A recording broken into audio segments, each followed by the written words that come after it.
श्री राधे, हर हर महादेव, जय सिया राम। आइए, आज हमारे समक्ष एक जन्म कुंडली उपस्थित है। इन्होंने हमसे जिक्र किया कि हमारी जन्म पत्रिका का संपूर्ण विश्लेषण एक वीडियो के माध्यम से हमें प्राप्त हो जाए, और इन्होंने जो आवश्यक सेवा शुल्क है वह भी प्रदान किया हमें। उसके फलस्वरूप इनकी जन्म कुंडली हमने आपके समक्ष रखा है, और इस जन्म कुंडली का आज हम विस्तृत विश्लेषण करने वाले हैं। इसके लिए हमने यहाँ पर ग्रह स्पष्ट भी लिख दिया है।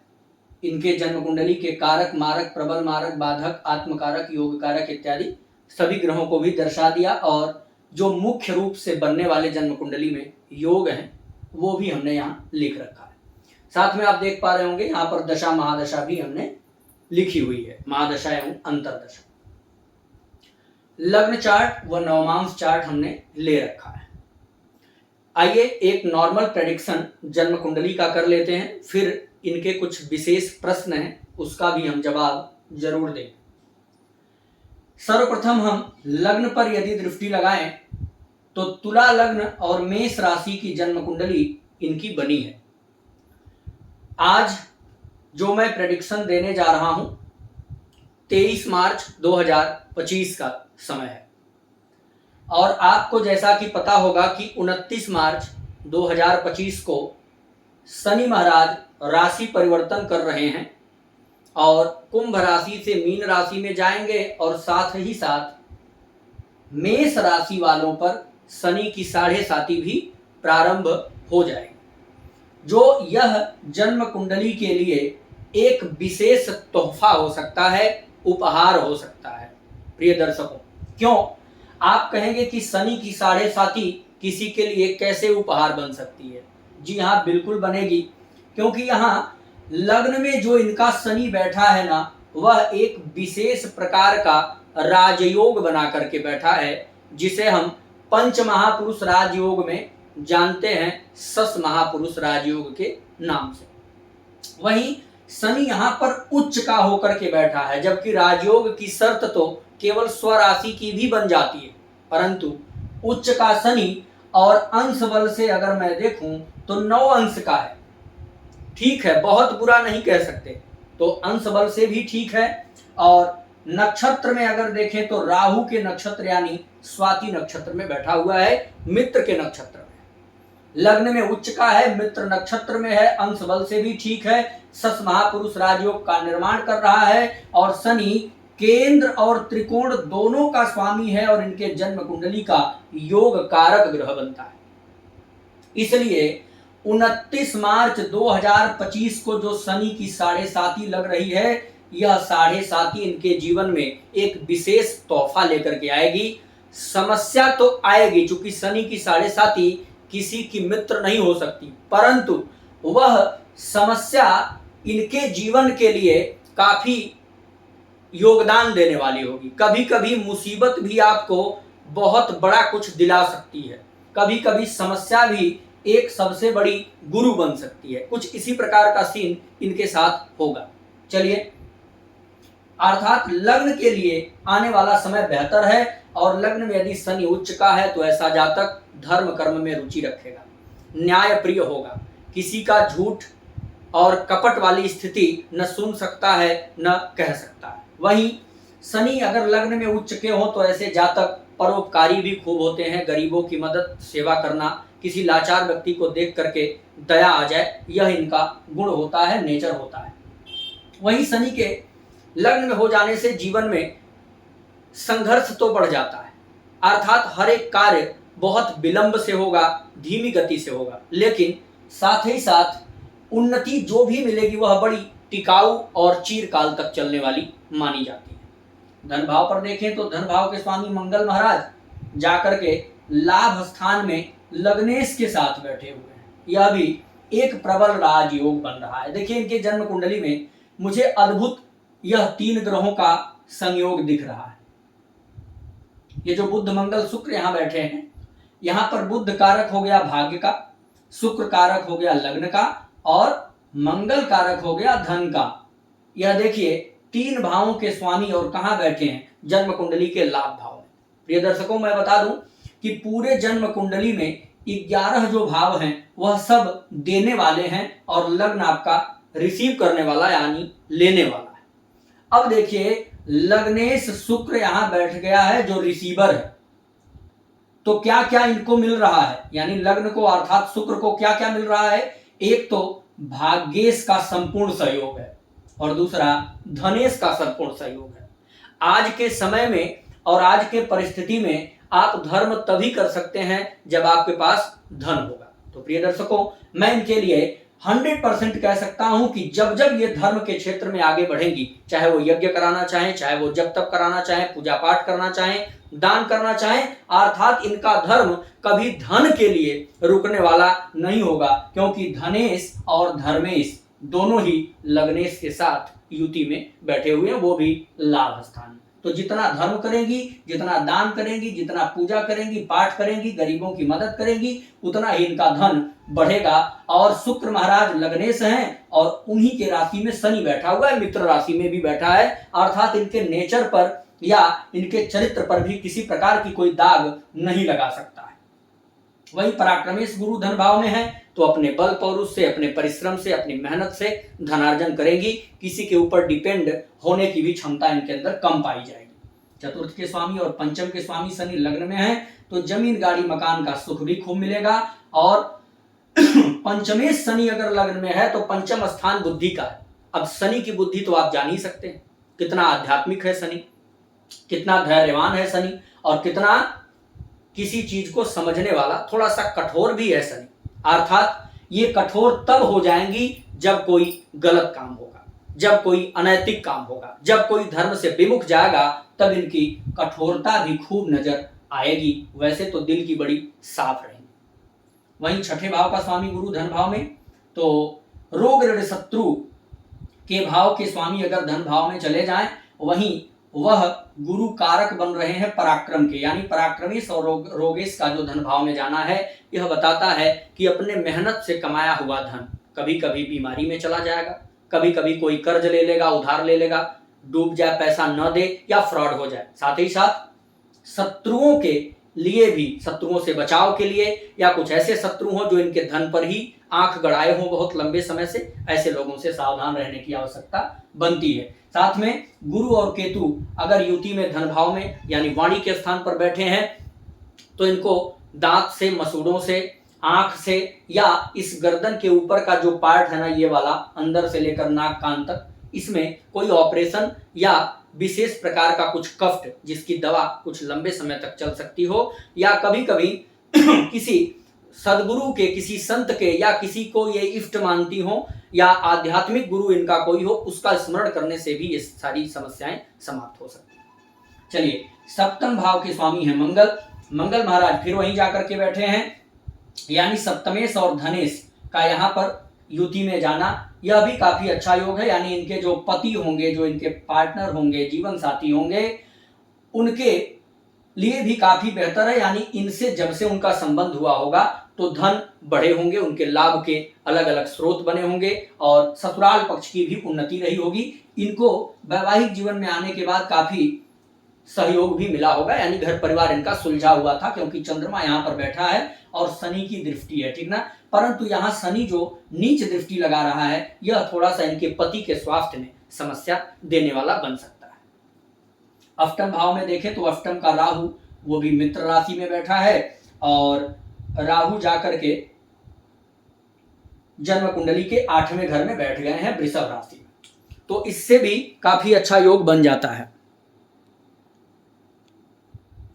तो जन्म कुंडली में जो राहु महाराज हैं वह 25 अंश पर हैं और मृगशिरा नक्षत्र में हैं, यानी मंगल के नक्षत्र में बैठे हैं। तो 8वें घर में जो राहु हैं वो मंगल के नक्षत्र में बैठे हैं, यानी सप्तमेश के और धनेश के नक्षत्र में। तो यहाँ का जो राहु है वह भी थोड़ा सा आपको स्वास्थ्य में समस्या दे सकता है, जिस पर आपका धन इन्वेस्टमेंट हो जाए, और पति यानी आपके जो पार्टनर हैं वो आपके स्वास्थ्य को लेकर के थोड़ा चिंतित भी हो सकते हैं, या कुछ जीवन में ऐसी परिस्थितियां आएंगी जो आप हर किसी से शेयर न कर पा रही हो, वह आप या तो पति से शेयर कर सकती हैं, या फिर अपने आसपास आपके पड़ोस की कोई ऐसी महिला हो सकती है जिससे ये बातें आप शेयर कर पाएंगे, अपने जीवन के कुछ गुप्त रहस्य इन दो लोगों को आप बता सकते हैं। वही भाग्य भाव के स्वामी बुध हैं, बुध जाकर के लाभ स्थान में बैठे हुए हैं और लग्नेश के साथ हैं और बुध कारक है व्यय भाव के, यानी धर्म पर खूब खर्च होगा, यात्रा पर खूब खर्च होगा, बड़ी बड़ी यात्राएं जीवन में हो सकती हैं। यहाँ का स्वामी अगर लाभ स्थान में, वो भी लग्नेश के साथ युति में हो, तो जीवन में विदेश का भी योग बन जाता है। वहीं अपने वाणी से प्रभावित करके लोगों को आप अट्रैक्ट भी कर सकती हैं, लोगों को कन्वर्ट कर सकती हैं, डाइवर्ट कर सकती हैं और ज्ञान के रास्ते पर चलने की अनुमति भी आप देने वाली बन सकती है। कर्म के स्वामी चंद्रमा सप्तम भाव में आकर के बैठे हैं।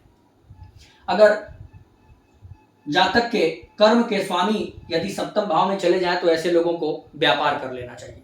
बिजनेस व्यापार में काफी अच्छी रुचि हो सकती है। वह व्यापार वर्क फ्रॉम होम भी हो सकता है या किसी पब्लिक प्लेस पर जाकर के भी बिजनेस व्यापार किया जा सकता है, यानी किसी पर्टिकुलर स्थान पर नौकरी में जुड़ना बहुत अच्छा नहीं है। और कर्म भाव के स्वामी चंद्रमा हैं। चंद्रमा महाराज इनके जाकर के बैठे हुए हैं केतु के नक्षत्र में, यानी केतु धन भाव में है, तो वहां का भी फल इनको चंद्रमा देगा। बहुत सॉफ्ट नेचर की होंगी और काम बहुत आराम वाला ही ये कर पाएंगी, अधिक मेहनत वाला काम करना इनके बस का नहीं है, परंतु जीवन में धन अपने परिश्रम और मेहनत से मिलेगा। एकादश भाव में देखें तो पूछना ही क्या, लाभ के स्थान पर तो तीन तीन ग्रह बैठे हुए हैं जो इनके कारक भी हैं, तो इनका लाभ जीवन में खूब मिलेगा। और लाभेश सूर्य व्यय भाव में चले गए तो खर्च भी रहेगा, जितना फायदा उतना व्यय, परंतु आएगा तभी खर्च होगा, इस सूत्र को याद रखिएगा। यानी जीवन में इनको कभी माइनस पॉइंट में नहीं जाना है। वही द्वादश के स्वामी बुध यहां पर अगर आए हैं तो आप राशि परिवर्तन राजयोग भी देख पा रहे होंगे, क्योंकि सूर्य बुध के घर में है और बुध सूर्य के घर में है, इसे राशि परिवर्तन राजयोग कहते हैं। तो जो लाभ और व्यय का अधिक तालमेल बिगड़ रहा था अब उसमें कंप्रोमाइज हो जाएगा, यानी अब इनकी अनुमति चलेगी, ये जब चाहेंगी तो खर्च होगा, जब चाहेंगी तो ब्रेक हो जाएगा, अर्थात लाभ और व्यय पर बहुत तनाव होने वाला नहीं है। ये रहे इनके जन्म कुंडली के नॉर्मल प्रेडिक्शन।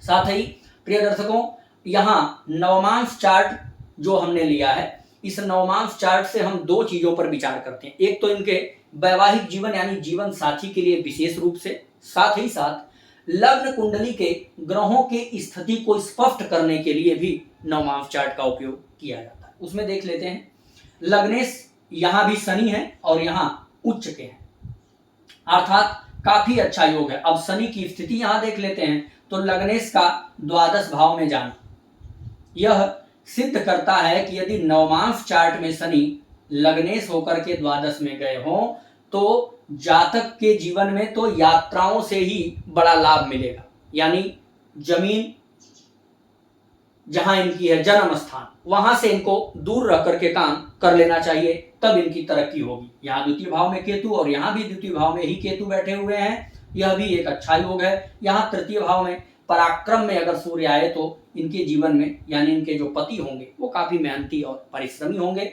अगर प्लेसमेंट में देखूं तो शुक्र मंगल की जो युति है वो इनके लाभ में बनी है और नवमांश के चतुर्थ में बनी है। यह संयोग क्या कहता है, अर्थात इनके लाभ से पति को सुख मिलेगा और पति जब सुख में होगा तो इनका लाभ होगा, अर्थात इन लोगों को अगर आगे बढ़ना है तो कॉम्बिनेशन बराबर करना होगा।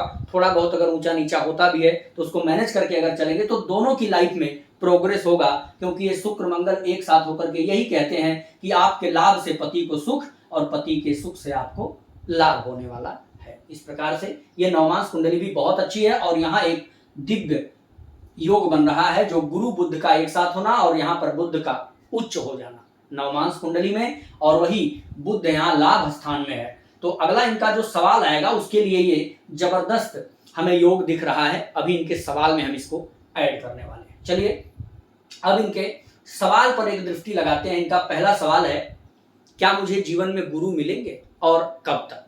प्रिय दर्शकों, जिनके लग्न में शनि उच्च के हों और जिनके गुरु केतु के साथ बैठे हों और जिनके राशि के स्वामी मंगल बुध और शुक्र के साथ युति में यानी धर्मेश के साथ बैठे, राशिस धर्मेश के साथ, लग्नेश भी धर्मेश के साथ, गुरु केतु की युति द्वितीय भाव में और शनि का लग्न में उच्च का हो जाना, निश्चित रूप से गुरु की प्राप्ति इसी जन्म में होगी। और ऐसे गुरु जो साधक के किस्म के होंगे, जिनके जीवन में काफी भौतिक सामग्रियां बिखेरी होंगी, लेकिन उनको किसी प्रकार का लालच नहीं होगा, क्योंकि शनि क्या है, सबसे त्यागी ग्रह है। आपको भोगी विलासी या फिर आपको लंपटी या आडंबरी गुरु तो वैसे पसंद ही नहीं आ सकते, और ना ही ऐसे प्रकार के गुरु के योग हैं। तो जीवन में कोई जबरदस्त साधक गुरु आपको अवश्य ही मिल जाएगा इस जन्म में। अगर मैं समय बताऊं तो देखिए, मंगल की महादशा इनको चल रही है, और मंगल में बुध की अंतरदशा अक्टूबर 25 तक चलेगी। उसके बाद केतु लगेंगे। तो जैसे ही केतु लगेंगे, केतु गुरु के साथ बैठे हुए हैं और केतु महाराज बुध के नक्षत्र में है, तो निश्चित रूप से यही वो समय हो सकता है, अर्थात 25 अक्टूबर 2025 से 23 मार्च 2026 के बीच गुरु की प्राप्ति हो जाएगी और अच्छे गुरु मिल जाएंगे। इनके भाई की समस्या है, अगर वो छोटे भाई हैं तो थोड़ी समस्या इनकी कठिन रहने वाली है, और उसमें इनको थोड़ा लंबा समय लग सकता है, अर्थात गुरु मीन्स 2028 के बाद ही वो समस्या समाप्त होगी। अगर बड़े भाई हैं तो समस्या बिल्कुल जल्दी समाप्त होने वाली है, अर्थात 25 अक्टूबर 2025 से पहले समस्या बड़े भाई की समाप्त हो जाएगी। दूसरा अगला प्रश्न है, इनको क्या करना चाहिए। अब देखिए, इनके कर्म के स्वामी हैं चंद्रमा, सप्तम के स्वामी हैं मंगल, और छठे भाव के स्वामी हैं गुरु।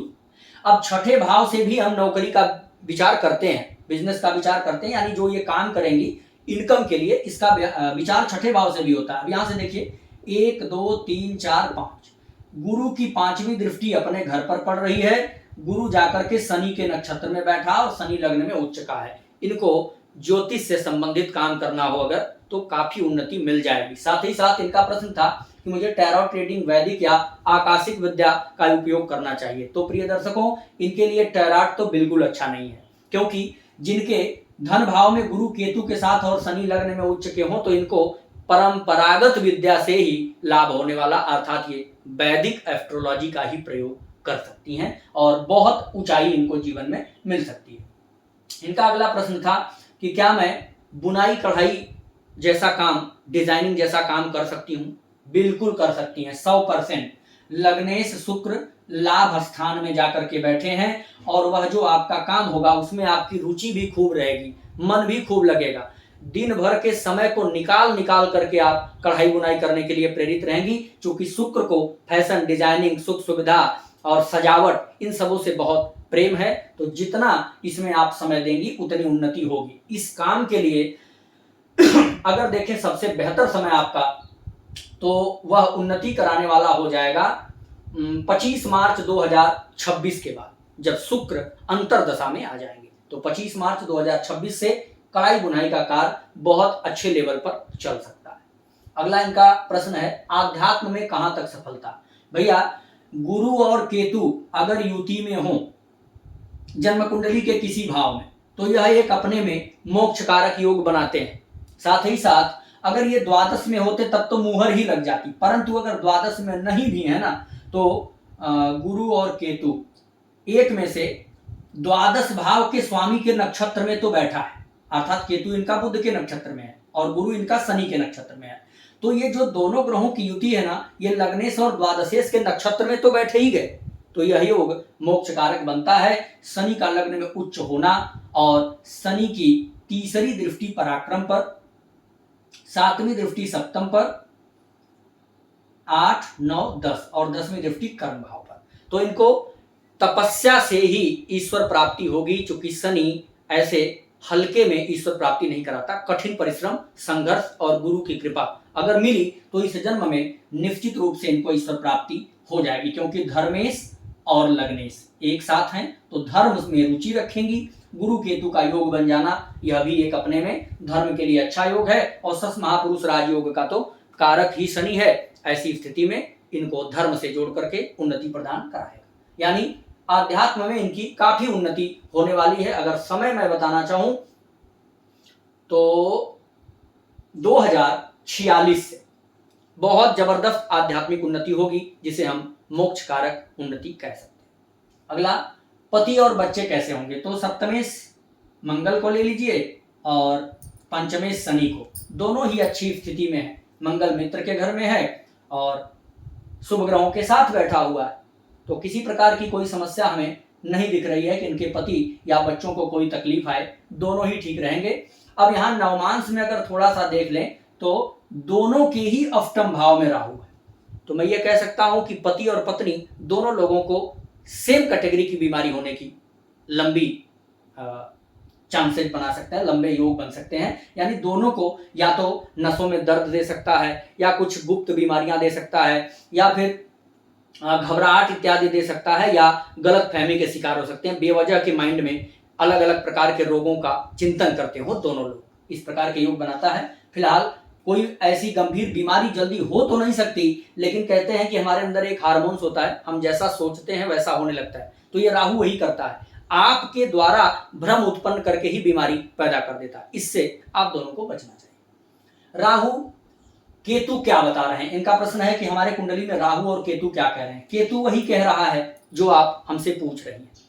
केतु ही आपके पूर्व जन्म को लेकर के पैदा होता है, केतु ही आपका पूर्व जन्म बताता है। केतु के द्वितीय भाव में होने से, वो भी गुरु के साथ, अर्थात पूर्व जन्म में कुछ धर्म स्थल पर धन खर्च करने से वंचित रह गई है, या किसी व्यक्ति को धार्मिक मार्ग पर अग्रसर करने से आप वंचित रह गई, किसी को धर्म उपदेश करने से आप वंचित रह गई हैं। तो इस जन्म में धर्म उपदेश करिए, लोगों को अच्छी सलाह दीजिए, धर्म पर खर्च करिए, या किसी ऐसे व्यक्ति पर खर्च करिए जो लाचार है और उसको धर्म के क्षेत्र में आगे बढ़ा सकती है। जैसे कोई धर्म की यात्रा करना चाहता है, आध्यात्म की यात्रा करना चाहता है, लेकिन अगर धन के कारण से उसकी यात्रा वंचित हो रही, वह रुक रहा है, तो उसमें आप मदद करिए। यही आपके इस जीवन का लक्ष्य है, और केतु यही करने के लिए आपके पास आया है। खास करके आपके आसपास के लोग या आपके पड़ोसी भी हो सकते हैं जिनकी मदद आपको इस मामले में कर लेनी चाहिए।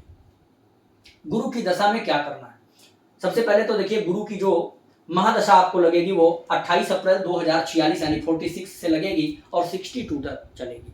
इसी बीच गुरु जन्म कुंडली में कारक बन रहा है, एक तो पराक्रम का और दूसरा छठे भाव। इस बीच गुरु की जब भी महादशा आपको लगेगी तो गुरु महाराज शनि के नक्षत्र में बैठ गए, यानी लग्नेश, यानी लग्न में उच्च के शनि है, सॉरी चतुर्थेश और पंचमेश के नक्षत्र में है। तो ऐसी स्थिति में आपको सुख त्यागना होगा, क्योंकि जब गुरु शनि के नक्षत्र में आएगा तो इन भावों का भी फल देगा। तो एक तो दिमाग सुख की तरफ जाएगा, अलग अलग आयाम खोजेंगी आप, है ना, और यहां मस्तिष्क गुरु से रिलेटेड और शनि से रिलेटेड काम करेगा, तो जाहिर सी बात है कि आप आध्यात्म की तरफ भी जाएंगी। तो सुख और आध्यात्म के बीच थोड़ा सा तनाव होगा, परंतु विजय तो आपके आध्यात्म की ही होगी। अर्थात उस समय आपको घर से अलग रहना चाहिए, बच्चों से, पति से या परिवार वालों से बहुत सट के नहीं रहना चाहिए। 2046 में आपको घर में रहते हुए भी घर का त्याग कर लेना चाहिए, अर्थात रहने के बाद भी किसी से बहुत संपर्क नहीं रखना है।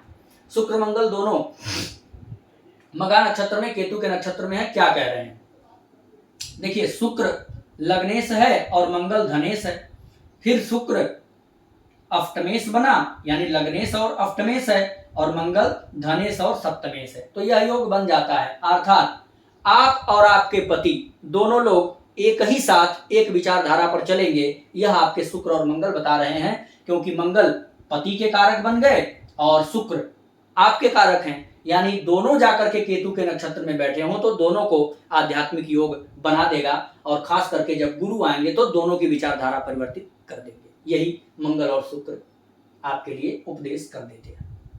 अगला देखते हैं किस तरह के गुरु की तलाश में रहे। तो हमने आपको पहले ही बता दिया, कोई साधक गुरु ही आपको मिलेगा।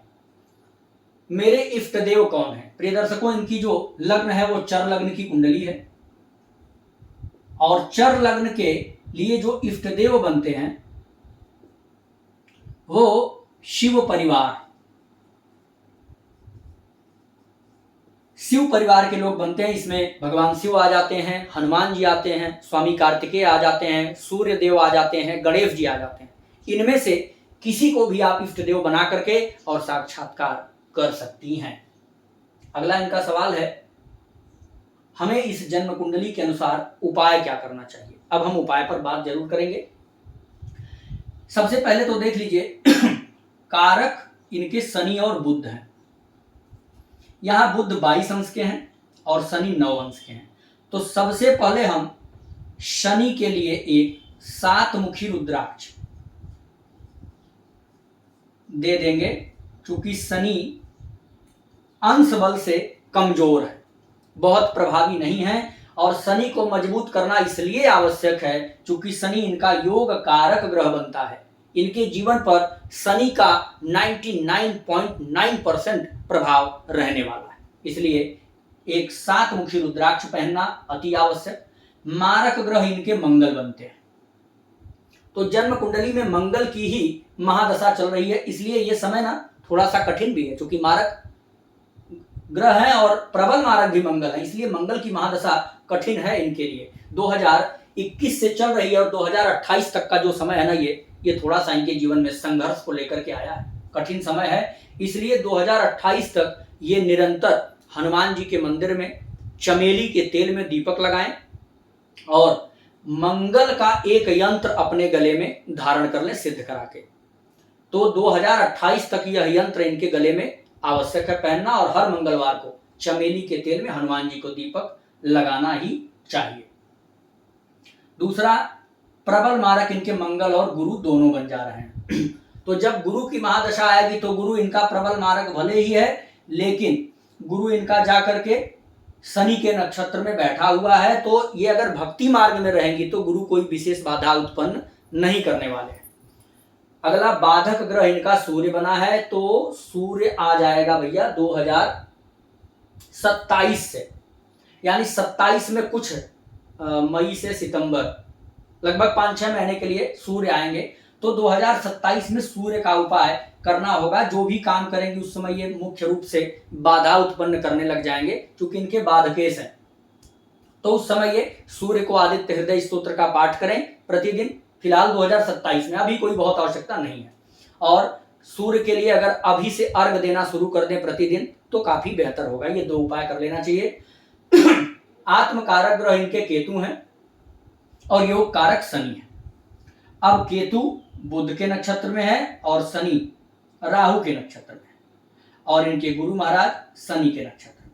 तो कहीं ना कहीं घर से अलग होकर के भक्ति इनको करना होगा, सफलता इनको मिलेगी। और आत्मकारक केतु गुरु की शरण में है, तो इनकी आत्मा हमेशा गुरु की तलाश में रहेगी, संगति में रहेगी और आध्यात्मिकता से जुड़ी होगी, क्योंकि आत्मकारक ही आपके आत्मा का प्रतीक है और वह गुरु के साथ बैठा है। केतु ऐसा ग्रह है जिस ग्रह के साथ होगा उसी की शरण ग्रहण कर लेता है, तो यहाँ पर काफी अच्छा योग बन जाएगा। अब उपाय में एक 7 मुखी रुद्राक्ष, मंगलवार को हनुमान जी के लिए चमेली के तेल में दीपक, और एक विशेष उपाय आप कर सकती हैं शनि महाराज के लिए। रुद्राक्ष पहनने के बाद भी शनिवार के दिन पीपल की जड़ में सरसों के तेल में काला तिल डाल करके दीपक लगाना निरंतर शुरू करिए, इससे शनि प्रसन्न होंगे। और शनिवार के दिन गरीबों की मदद, खास करके कोढ़ी मिल जाए, भिखारी मिल जाए या मजदूर वर्ग के लोग मिले, तो इनको कुछ न कुछ पैसे आप अवश्य दिया करिए। इतना उपाय करिए, इतना उपाय से ही आपको काफी लाभ मिल जाएगा। और एक गुरु का यंत्र हमने आपको बताया था, ये 2 काम आप अवश्य कर लीजिए, रुद्राक्ष और यंत्र का, और बाकी 2 पूजा बता दिया। इतना करने पर जीवन में किसी प्रकार की कोई समस्या नहीं रहने वाली। जय श्री राम।